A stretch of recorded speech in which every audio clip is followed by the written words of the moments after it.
Pure of heart. Marie traced the stiff, upright lines on the notepaper with her forefinger. A tear splashed onto the ink, puddling it and blurring the message. It mattered not. It was burnt onto her heart. I know where you are. She leant across the grassy stone wall next to her foster parents' home. Below, barbed wire barricades and landmine warnings crisscrossed parental speech. The grey sea beyond was restless but empty. No U-boats yet. The wind tugged at the paper. She scrunched the note up and tucked it in her pocket. She stared at the other envelope, stiff and white and embossed with the insignia of the Royal Veteran College. She took a deep breath and tore the envelope open. She felt Abe's warm breath on her neck as he came up behind her and nibbled at the wool on her cardigan. She stroked his warm velvet nose and rested her head on his muzzle. You always know when I need comforting, she told him. She screwed her face up to stop the tears. It was too late. His love unlocked them. She buried her head in his mane. Abe wrapped a leathery wing around her and waited. It's my dream. I've wanted this forever, but now it's finally real. I don't want to leave. What if I lose my new family? What will happen to our little zoo? A hedgehog stirred somewhere on Abe's back and looked at her, then yawned and settled back to sleep. Dreams need courage, child. You have hidden away here so long, you've forgotten how to fly. Abe's voice was gentle, but it only made the tears fall more freely. He held her closer. You used to call me Dear Marie. She wiped her face and hiccuped on the subsiding sobs. We were inseparable at school. She smiled at the memory. But when the pogroms began, he joined the Nazi youth. He betrayed us. My parents died, and I had to run away because he gave them our name. She shook her head. And now he's hunting me here too. How does so much love turn to so much hate? She pulled the note from her pocket and thrust it in front of Abe. How did he find me? Abe snorted at the note, then stuck out his tongue and sucked it into his mouth. He swallowed. Marie studied him, arms crossed, then laughed. Do you trust me, Marie? Abe asked. She nodded and threw her arms around his neck. Come, child, I have people I want you to meet. Abe lowered his wing, ready to lift her up onto his back. But people can't see you. They never see you. Marie's curiosity quickened her onto the offered wing. They will today. Come. Abe lifted her up and set her up on his back with their travelling menagerie. Marie sniffed and wiped her face. She smiled at the chicks in their nest, urging their parents to return quickly with food. The young hedgehog lay on his back, all four limbs outstretched in abandonment while he snored. Abe did not seem to notice hedgehog spines digging into his back. Marie marvelled at how a skin so soft to the touch could be so impervious to damage. Abe bounded along the cliff path and then launched into the air. Marie hugged down into the well of Abe's back between his wings. The journey was quick, a few flaps high above the beach and soldiers eating their dinner outside Jocelyn Hotel.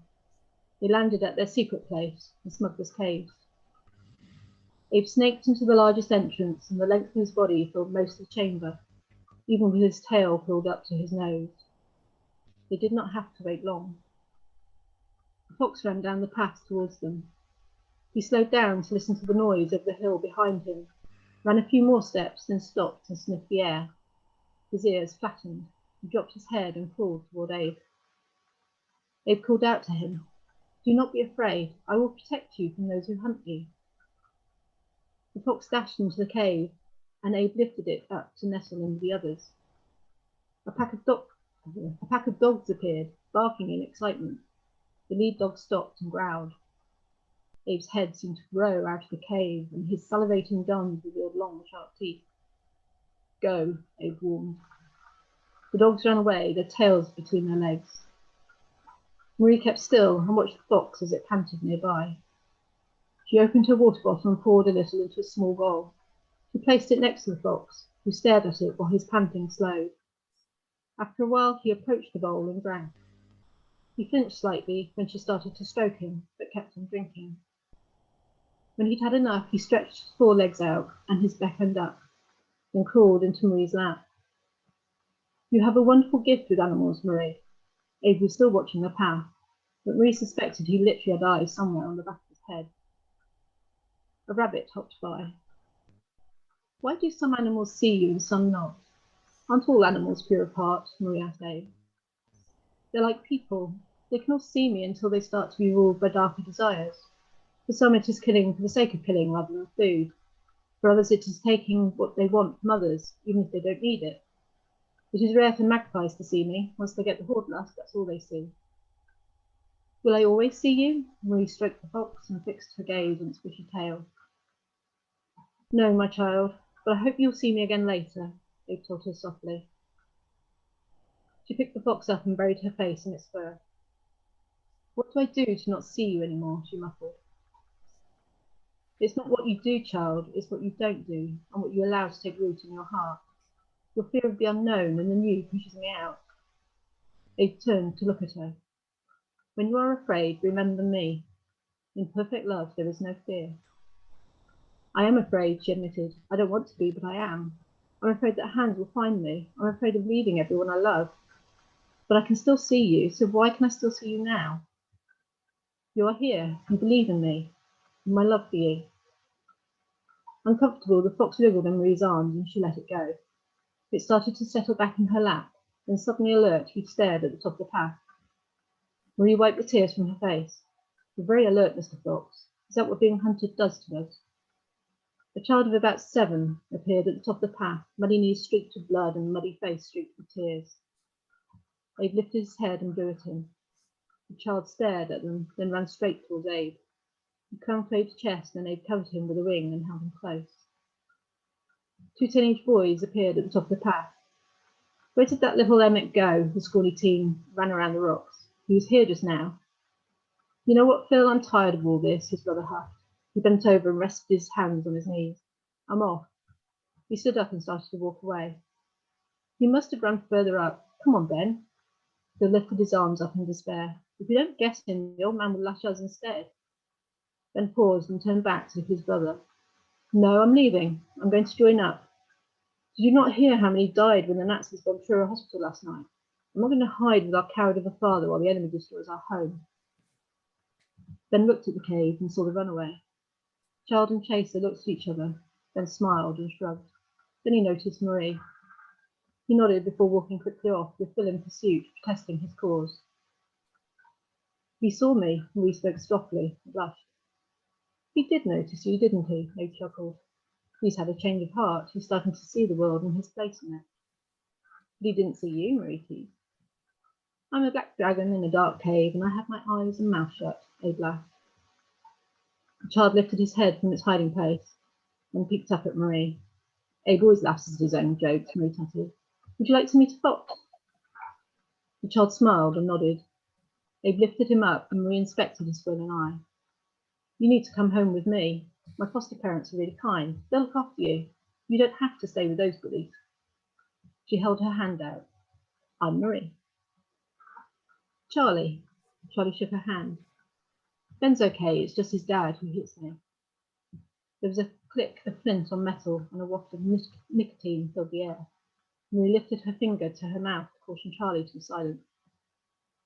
Put that thing out, a man's voice. Marie recognised it as belonging to one of the soldiers patrolling the coast path, Jack. They heard a dying hiss in another soldier's voice. Hey, you owe me for that.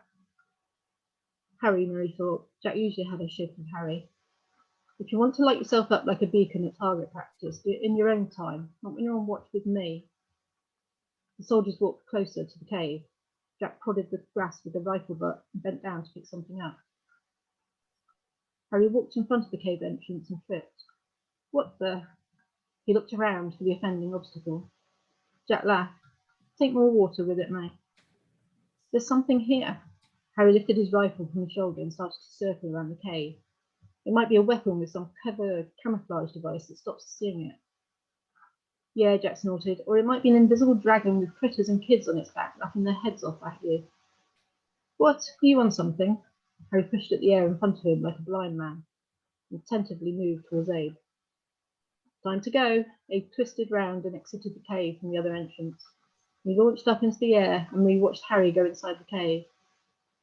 You did that on purpose, Marie chastised Abe. Abe chuckled. I love how oblivious people are of what's right in front of them. He sighed. And at the same time, I want them to see me. Marie looked back to see Jack watching them. He saw us. Jack's been a good and faithful servant for a while. Abe was suddenly serious.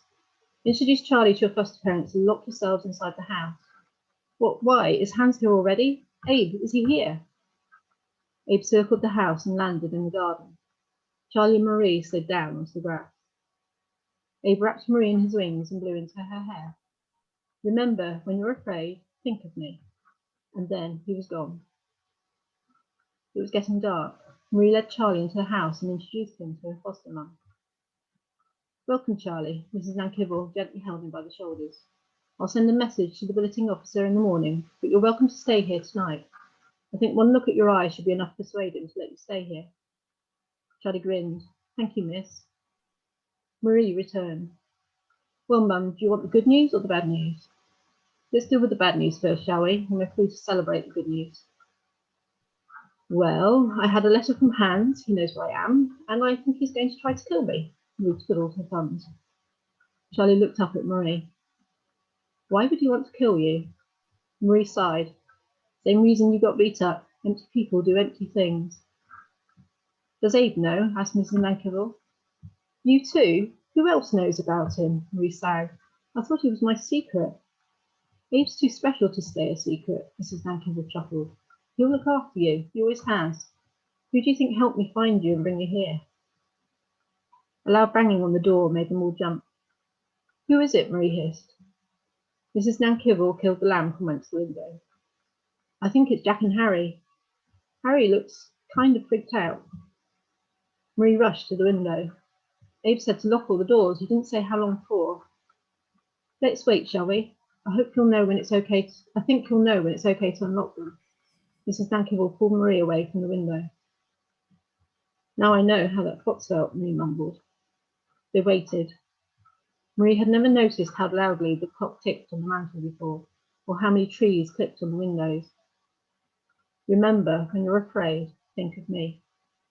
Marie closed her eyes, and it was as though Abe was in the room with her, holding her close, blowing his warm breath around her, keeping her safe. Her heartbeat slowed, and she knew it was done. There was a shout outside, and a clatter of rifles and ammunition fell into the yard. Trucks pulled up at the gate, and a floodlight turned night to day. Marie peeked through the blackouts to see 5 men in scuba gear, bound hand and foot with their backs to each other. She went to the door and opened it. Jack was on the doorstep and nodded at her. Harry kept looking up at the sky as though expecting some pterodactyl to swoop in and carry him off. Marie walked across the yard, standing in front of Hans. He refused to look at her. The military police pulled him and the others up and dragged them away. Not quite running off with their tails between their legs, but Marie was liking how it was all turning out.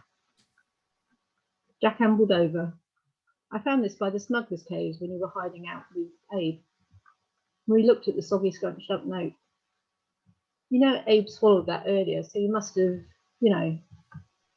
Jack held it a little further away with fewer fingers. Where did you find the Germans? Marie asked.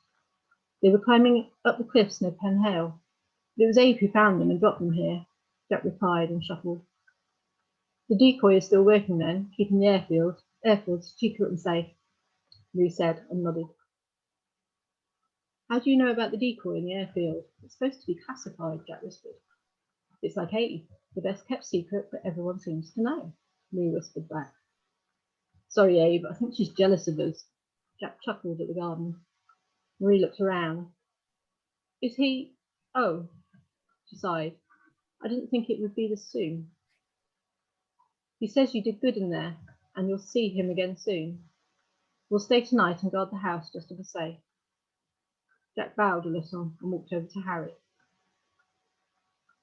Mrs. Nankivel walked across the garden and put her arm around Marie's shoulders. So, the bad news is dealt with. What's the good news we're celebrating? I have a place at the Royal Veterinary College and I can start in September, Marie smiled. But I haven't decided whether to go yet. But it's your dream. Mrs. Nankivel searched Marie's face. If you don't go, you will always regret it, and it will enable you to do so much. Travel the world, look after countless animals. It's your destiny. I know, but I don't want to lose all this. This time is for now. Even if you stay, it will all change at some point, and you can always come home to us whenever you want. I think it's already changing, Marie said. I can't see him. Why? Why can't you see him? Because I'm afraid to leave. It's okay to be afraid, Mrs. Nankerville laughed, but it's not okay to let it stop you from doing what you know is right. Marie looked at the ground and closed her eyes. Remember, when you're afraid, think of me. Okay, I'll do it, for the animals, but I'll be back home every holiday. Mrs. Nankerville hugged her close. Atta girl. Marie heard a rustle and looked up to see a fox jump down from Abe's back. She ran to Abe and he wrapped his wing around her and blew into her hair. Together they watched the fox trot off, tail high, to the front gate and up the cliff path.